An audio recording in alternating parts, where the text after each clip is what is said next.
Bismillahirrahmanirrahim. Assalamualaikum warahmatullahi wabarakatuh. Alhamdulillahirrabbilalamin wa bihi nasta'in. Wassalatu wassalamu ala rasulillah wa ala alihi wa sahbihi ajma'in. Alhamdulillah, syukur kehadrat Allah Subhanahu wa taala kerana kita masih lagi diberikan ruang masa untuk kita berjumpa di alamannya ini. Dan kepada mereka yang baru subscribe channel saya ucapkan salam ukhuwah, salam persaudaraan. Semoga kita dapat berkongsi idea di alamannya ini. Dan kepada mereka yang dah lama bersama dengan saya, terima kasih, jazakumullah khairan katsira. Semoga ukhuwah kita tetap berpanjangan hingga hayatnya, insya-Allah. Baik, perkongsian saya pada hari ini ialah yang berkaitan dengan senjata kita untuk melawan fitnah-fitnah akhir zaman ini, ataupun untuk melawan tentera-tentera Dajjal ini. Kena tekan kuat sikit, Dajjal ini. Sebab kita ni sebenarnya sudah berada di akhir zaman dah. Dan bila mana berada di akhir zaman ini, sudah tentu banyak fitnah-fitnah dia.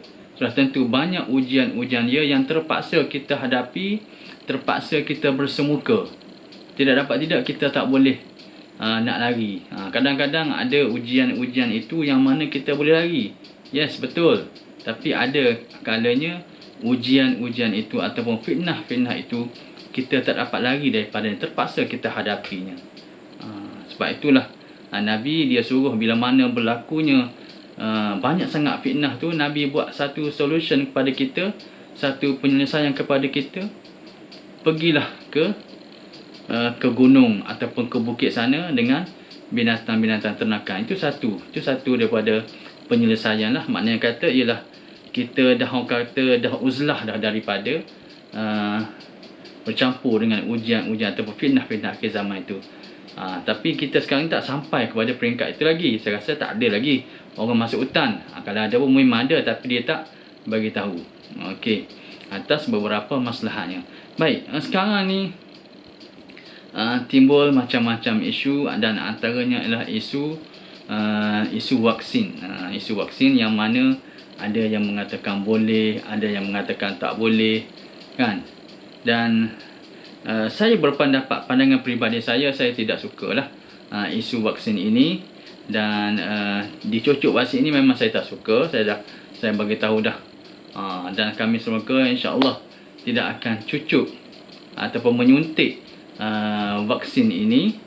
Selagi mana terdaya, selagi mana termampu, kami tidak akan buat. Kami tidak akan menerimanya. Walaupun di sana ada orang kata, kita serahkanlah pada pihak pakar, kita serahkanlah kepada doktor, serahkanlah pada alim ulama, dia orang lebih tahu lagi daripada kita. Kita hanya orang awam saja. Ya, betul. Tapi kita diberikan akal, kita diberikan fikiran untuk mencari, membaca, mengkaji apakah benda yang nak masuk dalam diri kita tu, yang nak menjadi darah daging kita tu. Kita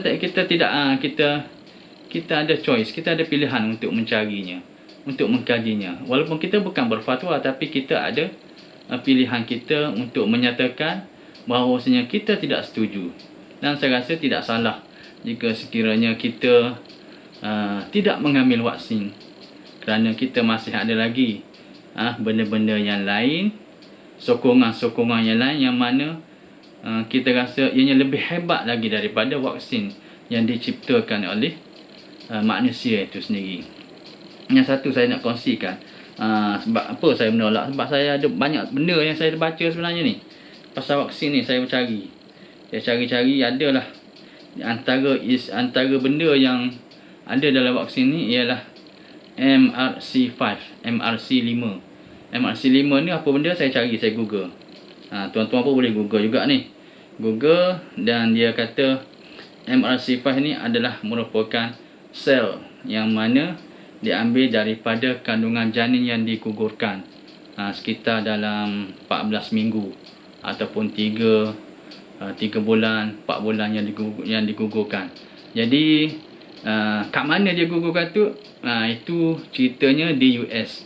US sana tidak menjadi kesalahan pengguguran janin ataupun bayi dalam umur 3 hingga 4 tahun, 3 hingga 4 bulan gitu. Tak jadi kesalahan, tak ada akta yang mana menyatakan yang salah.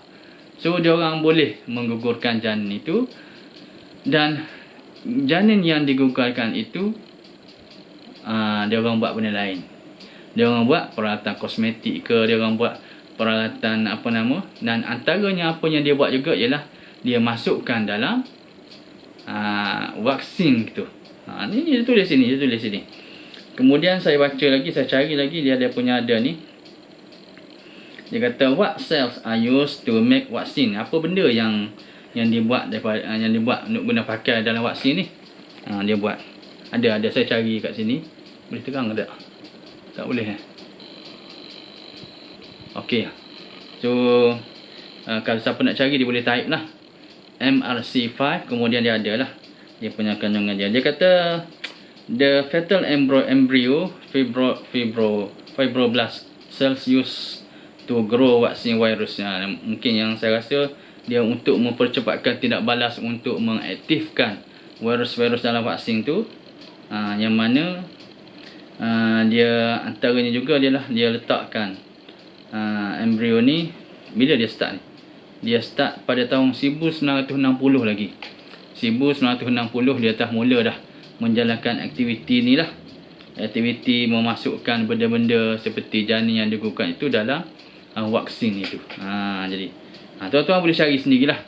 Dan kita nak ataupun tidak benda-benda yang semacam najis itu masuk ke dalam tubuh kita. Walaupun di sana adalah hukum hakam yang baru menyatakan boleh melalui proses istihalah dan seumpamanya.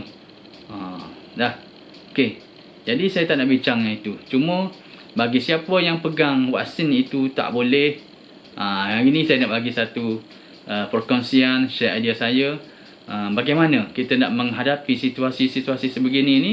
Jika mana kita dalam keadaan terpaksa, kita terpaksa juga untuk mengambil. Kita terpaksa juga untuk mengambil vaksin ini. Sebab apa? Sebab mungkin disebabkan kita cuba dah. Banyak cara dah kita cuba. Mengelak sana, mengelak sini. Pergi sembunyi sana, pergi sembunyi sini. Paksa ambil cuti lagi. Dan lah sekali kena kepung. Andai katalah rumah kita kena kepung. Mana tahu kan? Rumah kita kena kepung. Kemudian datanglah polis. Kemudian datanglah orang KKM dan seumpamanya. Nak suntik. Nak suntik kita. Sebab apa? Kita satu keluarga lagi yang belum disuntik di kawasan tu. Paksa serah diri lah. Tak boleh nak melari dah. Tak boleh nak lari sebab kita dah terkepung. Dah dikepung dah. Jadi saya nak bagi tahu di sini ialah amalan-amalan kita, amalan-amalan orang terdahulu. Bagaimana mereka nak nak menangani masalah-masalah ini, nak menangani fitnah-fitnah ataupun ujian-ujian di akhir zaman ini. Simple saja saya bagi tahu sini. Ini dah amalan keluarga kami yang mana kami dah mula mengamalkannya. Bukan mula, dah lama dah. Cuma kami nak sharekan kepada mereka yang kata yang tak suka kepada vaksin ni. Mana tahu satu masa nanti akan terkena juga vaksin ni. Kita cubalah bacalah ini. Bacalah ini, itulah doa daripada Al-Ma'thurah ini. Kerana doa daripada Al-Ma'thurah ini banyak sangat kandungan-kandungannya yang mana tauhid kita kepada Allah Subhanahu Wa Taala, keyakinan kita kepada Allah Subhanahu Wa Taala, kebergantungan kita kepada Allah Subhanahu Wa Taala. Begitu juga adanya di sini doa-doa ataupun wirid-wirid yang mana supaya kita ini dijaga dan dijauhi daripada malapetaka. Jadi antaranya, mana tahu kan kita kan, biasa-biasa orang nak mari suntik kita, orang KKM datang nak suntik kita, patah jarum kita, patah jarum dia orang tu. Allah bagi kelebihan pada kita macam itu. Makna kata ialah orang yakin dengan pertolongan Allah Subhanahu Wa Taala. Benda ni tak mustahil kan. Okey, ada dalam zikir maksurah ni ialah antaranya ialah kat sinilah bismillahilladzi la yadurru ma'asmihi syai'un fil ardi wala fis sama' wa huwas samiul alim. Ini zikir harian kami yang kami baca satu keluarga. Pagi kami baca, petang kami baca ataupun pada waktu malamnya. Kami cuba untuk memperkuatkan, mendekatkan diri kepada Allah Subhanahu Wa Taala dengan zikir macam ini. Seolah-olah ianya satu orang panggil vaksin jugalah, tapi ianya merupakan Zikir kepada Allah. Dan zikir kepada Allah sebenarnya ianya merupakan kekuatan dalaman kita. Kekuatan dalaman kita, termasuklah kekuatan dalaman ini, ia boleh mempengaruhi sel-sel badan kita. Kan kalau kita baca Quran tu kan, baca Quran, orang ada penyakit dalaman dia, penyakit dia akan memberi kesan juga kepada sel-sel badan dia yang dalam tu, yang kita tak tahu tu. Gelombang aura Quran itu, gelombang bacaan kita itu memberi kesan kepada badan kita. Begitu jugalah kepada sel-sel dalaman itu, dan termasuk juga imunisasi badan kita itu sendiri. Sekaligus kita memberikan imunisasi kepada badan kita jika kita mengamalkan zikir-zikir maksurat seperti ini. Jadi bacalah, cari buku macam ni, kita mula memperkuatkan sistem pertahanan badan kita, memperkuatkan sistem pertahanan badan kita untuk melawan. Andai kata vaksin ini kita kita tak boleh nak elak lagi, dia orang datang, dia orang cucuk juga, dengan izin Allah masuk juga vaksin ni dalam badan kita.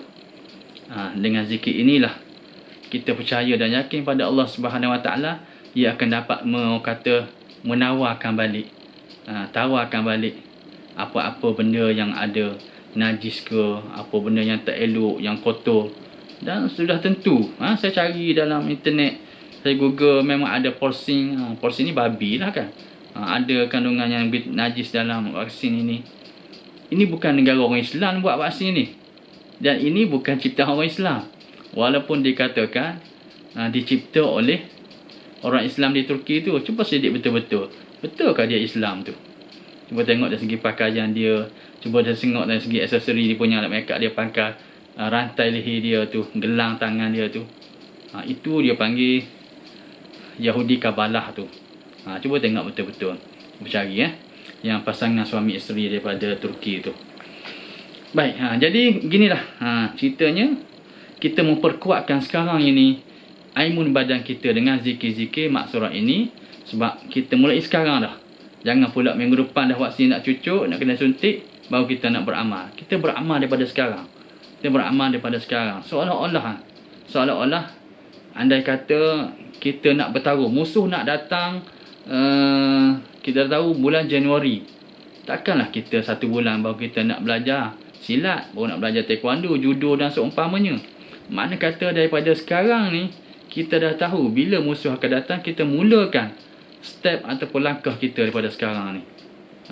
Begitu. Jadi kuatkanlah sistem pertahanan badan kita dengan zikir-zikir seumpama ini.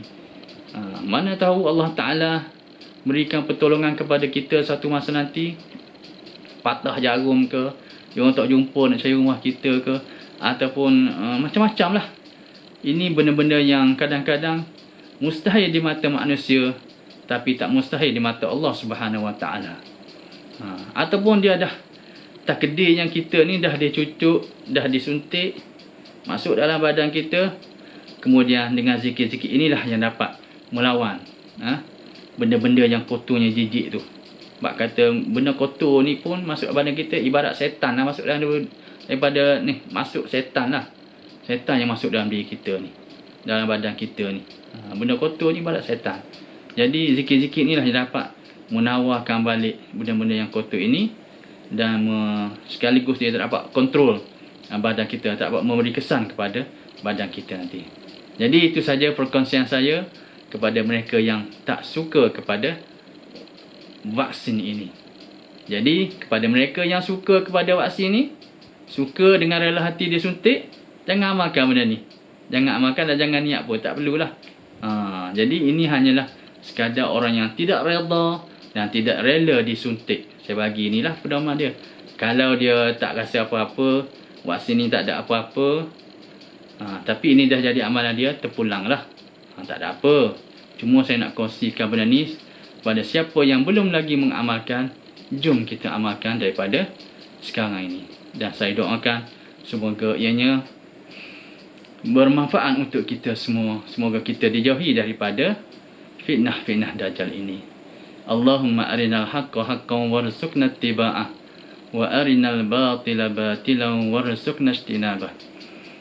Ya Allah, jauhilah kami. Ya Allah, tunjukkanlah kepada kami apa yang benar itu benar, dan dekatkanlah kami kepadanya. dan tunjukkanlah kami apa yang batil itu batil dan jauhilah kami daripadanya. Okey, itu saja perkongsian saya pada hari ini. Terima kasih.